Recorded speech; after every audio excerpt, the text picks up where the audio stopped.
மாண்புமிகு பேரவைத் தலைவர் ஒரு முக்கியமான விஷயத்தை உங்கள்கிட்ட குறிப்பிட விரும்புகிறேன்.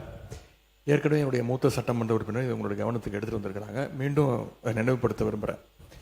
இந்த அவையை நீங்கள் முடிந்த வரைக்கும் மிகச்சிறப்பாக எங்களை எல்லாம் வழிநடத்தி கொண்டு போகிறீர்கள். எங்களுக்கும் கேள்வி கேட்பதற்கான வாய்ப்பையும் கொடுக்குறீர்கள், முடிந்த அளவுக்கு கொடுக்குறீங்க. எங்களை விட அதிகமாக ஆளுங்கட்சி உறுப்பினர்களுக்கும் அமைச்சர்களுக்கும் வாய்ப்பை கொடுத்துக்கிட்டு இருக்கிறீங்க.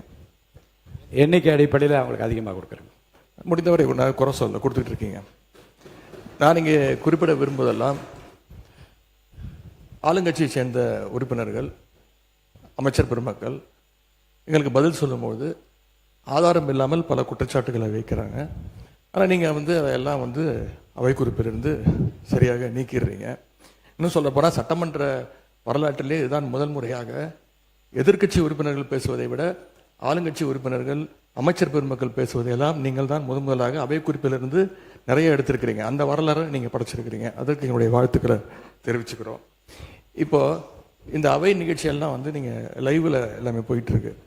கேள்விகள் நாங்கள் கேட்டால் நாங்களே ஆச்சரியப்படுற அளவுக்கு அதிசயப்படுற அளவுக்கு பதில்களையும் கொடுக்குறாங்க. கேள்வி கேட்டால் பதில் சொல்லலாம். இப்போ பாட்டெல்லாம் வேற பாட ஆரம்பிச்சிட்டிங்க. எங்களுக்கே சில நேரம் சட்டமன்றத்துக்கு வந்திருக்கோமா இல்லை இப்போ சூப்பர் சிங்கர் நிகழ்ச்சிக்கு வந்திருக்கோமா அப்படின்னு சந்தேகப்படுற அளவுக்கு இங்கே பாட்டு நிகழ்ச்சிகள்லாம் நடந்து கொண்டிருக்கிறது. நீங்கள் அவை குறிப்பிலேருந்து நீக்கிடுறீங்க. ஆனால் இதெல்லாம் நேரடி தொலைக்காட்சியில் போகும்போது இதெல்லாம் யூடியூப் சேனல்லையும் சோஷியல் மீடியாலையும் ரீல்ஸாக கட் செய்யப்பட்டு அதிகமாக ஷேர் செய்யப்படுகிறது. அதன் பிறகு நீங்கள் இதில் நீக்குவதிலே அர்த்தம் இல்லாமல் போய்விடுது. எனவே இதை மீண்டும் உங்களுடைய கவனத்திற்கு நான் கொண்டு வர விரும்புகிறேன். அதே மாதிரி இன்னொரு விஷயம், நேற்று முன்தினம் இந்த பேரவையிலே பேசின நம்முடைய முதலமைச்சர் அவர்கள் தன்னுடைய டேபிளில் 3 ஃபைல்ஸ் இருப்பதாகவும் அந்த ஃபைல்ஸை அவர் திறந்து பார்க்க வச்சிடாதீங்க அப்படிங்கிற தோணியில் எங்களுடைய அரசை குற்றம் சாட்டுகின்ற வகையில் குறிப்பிட்டு பேசியிருக்கிறாரு. அந்த ஃபைல்ஸை நாங்கள் கேட்டுக்கொள்வது தயவு செய்து அவர் திறந்து பார்க்க வேண்டும். அது மீது அவர் ஆக்ஷன் எடுக்க வேண்டும். எதற்காக பயப்படுறீங்க, எதற்காக காலம் தாழ்த்துறீங்க, இதையே 3 மாசமாக சொல்லிட்டு இருக்கிறீங்க. ஜோசியக்கார சொன்னாதான் அந்த ஃபைல் திறந்து பார்ப்பீங்களா? நல்ல நேரம் அதை பார்த்துட்டு இருக்கீங்களா? மாண்புமிகு எதிர்க்கட்சி தலைவர்களுக்கு முதலமைச்சர் அன்றைக்கு பேசுகிற போது மாண்புமிகு பொதுப்பணித்துறை அமைச்சர் சொல்லுங்க. மாண்புமிகு பேரவைத் தலைவர்களே, நம்மளுடைய மூத்த உறுப்பினர் ஃபர்ஸ்ட் 2 நாளுக்கு முன்னாடி சொன்னாரு, நாங்கள் முதலமைச்சர் சொல்லும் போது நாங்கள் மிசாவையே பார்த்த இயக்கம்னு. நீங்க மிசாவையே பார்த்த இயக்கம் தான். ஆனால் மிசாவையே பார்த்த திமுக இயக்கத்தை தனி பெரும் கட்சியாக எங்களோட தலைவர் வெற்றி பெற்று இந்த தேர்தலில் தாவேக்கான என்னன்னு காமிச்சிருக்கோம். அதனால எங்களுக்கு எந்த பயமும் கிடையாது.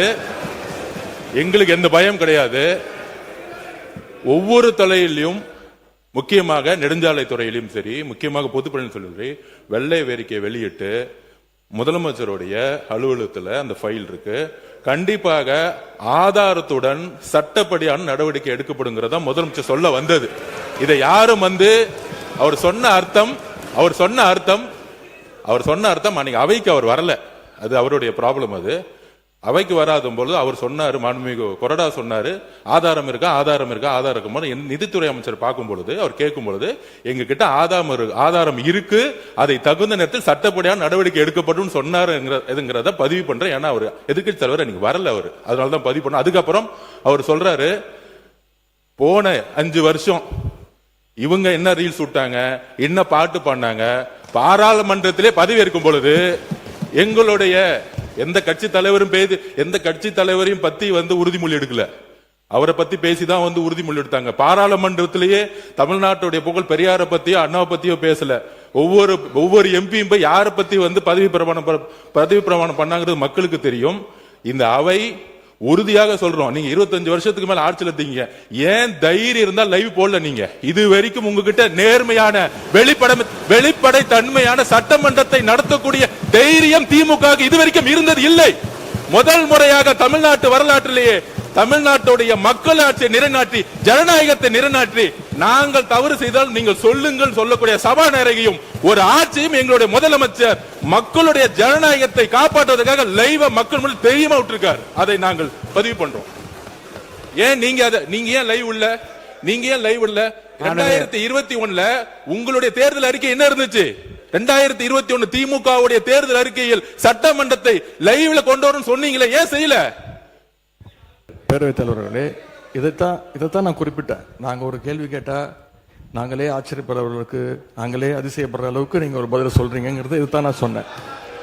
அதன் பிறகு ஜோசியக்காரன் அப்படின்னு சொல்றது தவறுன்னு சொல்றீங்க. நீங்க ஜோசியக்காரன் அப்பாயின்மெண்ட் நீக்கியிருக்கீங்க.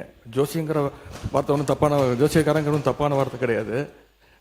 லைவ் வந்து திமுக ஆட்சியில் தான் முதன் முறையாக நாங்கள் தேர்தல் அறிக்கையில் சொன்னோம், கேள்வி நேரத்தை முதலையாக லைவாக ஒளிபரப்பு செய்தது நாங்க.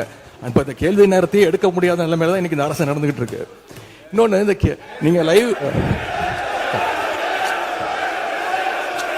உட்காருங்க.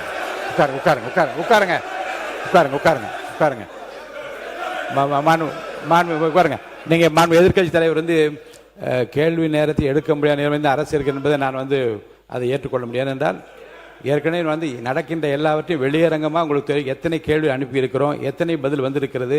அந்த கேள்வி நேரத்தை நடத்த முடியாத நேரத்திலும் மாண்புமிகு உறுப்பினர்களை 55 விதியின் கீழ் கொடுக்கப்பட்டிருக்கிற தீர்மானங்களை எல்லாம் இங்கே கேள்விகளாக கேட்டு கூட பதில் பெற முடியுமா என்று பார்க்கின்ற முறை இங்கு கடைபிடித்து வருகின்றோம். எனவே கேள்விகளை பெறுவதில் கால தாமதம் இருந்தாலும் கூட இப்போது பதில் வரப்பெற்றிருக்கு. நேற்று முன்தினம் கூட அறிவித்திருக்கிறேன், 10 கேள்விகளுக்கு பதிலாக 5 கேள்விகளாக எடுத்துக்கொள்கிறோம் என்று நான் அறிவித்திருக்கிறேன். எனவே எடுக்கப்படவில்லை. நீங்க சொல்றதெல்லாம் நான் ஒத்துக்கிறேன். நான் உங்களை குறை சொல்லவே இல்லை. உங்களை நாங்கள் பாராட்டுகின்றோம். உங்களுக்கு ரொம்ப பொறுமையாக எல்லாரையும் ஹேண்டில் பண்றீங்க. அதை பத்தி நாங்கள் கவலைப்படல. நேரலை நாங்கள் செய்யவில்லை அப்படின்னு சொன்னாங்க. சட்டமன்ற வரலாற்றிலே முதன்முறையாக நேரலை செஞ்சது திராவிட மாடல் அரசு, எங்களுடைய தலைவர் அவர்கள் தான். கேள்வி நேரம் ஒவ்வொரு நாளும் 1.5 மணி நேரம் 10 கேள்விகள் எடுக்கப்பட்டு அனைத்து எதிர்க்கட்சி தலைவர், அப்போ இருந்த அண்ணா திராவிட முன்னேற்ற கழக உறுப்பினர்கள் அத்தனை பேருக்கும் வாய்ப்பு கொடுத்தது எங்களுடைய தலைவர். அது லைவ் செய்யப்பட்டது. இப்போ நீங்க எல்லா நிகழ்ச்சியும் லைவ் பண்றீங்க. இந்த பிரச்சனையை தான் உங்ககிட்ட சொல்றேன். லைவ் பண்றதுனால என்னென்ன பிரச்சனைகள் வருது என்பதை உங்களோட கவனத்துக்கு கொண்டு வரேன். நீங்க அவை குறிப்பில் நீக்கிறேன் நீங்க நீக்கிட்டே இருக்கீங்க. ஆனா எல்லாமே அங்க வந்து ரீல்ஸாக மாற்றப்பட்டு அங்க போய் கொண்டிருக்கிறது. ஏற்கனவே மாண்புமிகு எதிர்க்கட்சி தலைவர்கள் இது குறித்து வெளியிலே இருக்கக்கூடிய நீங்க என்ன உங்க தலைமை கட்டுப்படுறீங்களா, நீங்க பிடிக்கிறீங்க? நீங்க எதுக்கு பேசுறீங்க? நீங்க ஏன் பேசுறீங்க? நீங்க மாண்புமிகு எதிர்க்கட்சி தலைவர் சொன்ன கருத்துக்கு ஏற்கனவே திராவிட முன்னேற்ற கழகத்தின் சார்பில் ஒரு மீடியா வந்து இங்கே நீக்கப்பட்டதை வைத்து அவர்கள் வந்து சித்திரம் வெளியிட்டுக் கொண்டிருக்கின்றார்கள். அதை பற்றி உரிமை குழுக்கு அனுப்ப வேண்டும் என்று ஒரு கடிதம் கூட நீங்கள் கொடுத்திருக்கின்றீர்கள். அப்படி நீக்கப்பட்ட பிரச்சனை குறித்து எந்தெந்த மீடியாவில் வந்திருக்கிறதோ நீங்கள் கவனத்துக்கு கொண்டு வாருங்கள். அவர் மீது உரிமை குழு நிச்சயமாக அனுப்பி நடக்க வேண்டும் இந்த அவையின் சார்பாக நான் தெரிவித்துக் கொள்கிறேன். அதன் பிறகு இந்த முதலமைச்சர் சொன்னது அந்த 3 ஃபைல்கள் இருக்கு. நான் எதுவும் சேலஞ்ச் எல்லாம் பண்ணல, நான் ஓபன் சேலஞ்சே பண்றேன். முதலமைச்சர் அவர்கள் தொடர்ந்து பார்க்கட்டும், யார் மீது நடவடிக்கை எடுக்க உண்மையாக குற்றச்சாட்டு ஆதாரத்தோடு இருந்தால் அவர் நடவடிக்கை எடுக்கட்டும். எனவே சினிமால பஞ்ச் டைலாக் பேசுறதெல்லாம் இந்த சட்டமன்றத்தில் பேசல. நீங்க அப்படி பஞ்ச் டைலாக் இல்ல நீங்க இதுங்க நான் என்ன சொல்றேன், இதை நீங்க பேரவைத் தலைவர் இல்ல மாண்பு பாருங்க கருத்து இல்ல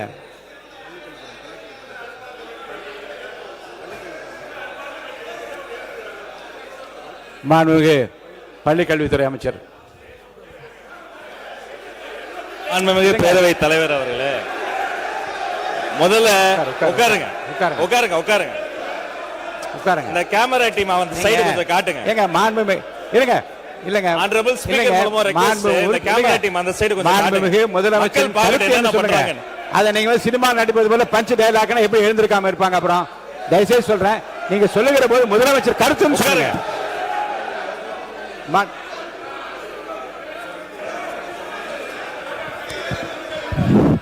உட்காருங்க. நீங்க எங்க வரீங்க? நீங்க போங்க உள்ள இடத்துக்கு. நீங்க போங்க பதில், நீங்க போங்க முதல்ல. மாண்பு உறுப்பினர் கொஞ்சம் அமருங்க. எல்லாம் அமருங்க. இருங்க. நீங்க அமருங்க. எல்லாம் அமருங்க.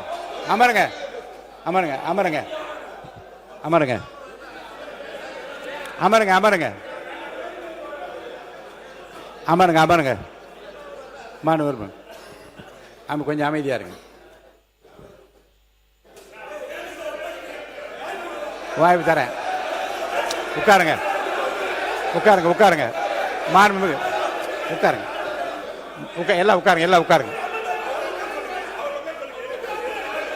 நான் அவங்கள தான் பேச அனுமதிக்க போறேன். உட்காருங்கன்னு சொல்றேன். உட்காருங்க.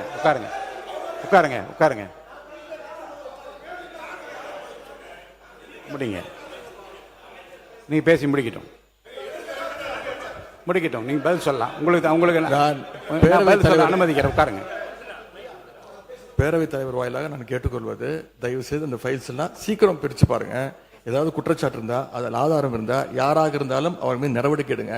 இந்த உருட்டல் மிரட்டலுக்கெல்லாம் திராவிட முன்னேற்ற கழக உறுப்பினர்கள் நீங்க பயப்படுவதற்கான எங்களுக்கு தேவை கிடையாது. மாண்புமிகு உறுப்பினர்கள் இந்த சினிமா போல பஞ்ச் டயலாக் என்பதெல்லாம் அவைக்குழு நீக்கப்படுகிறது.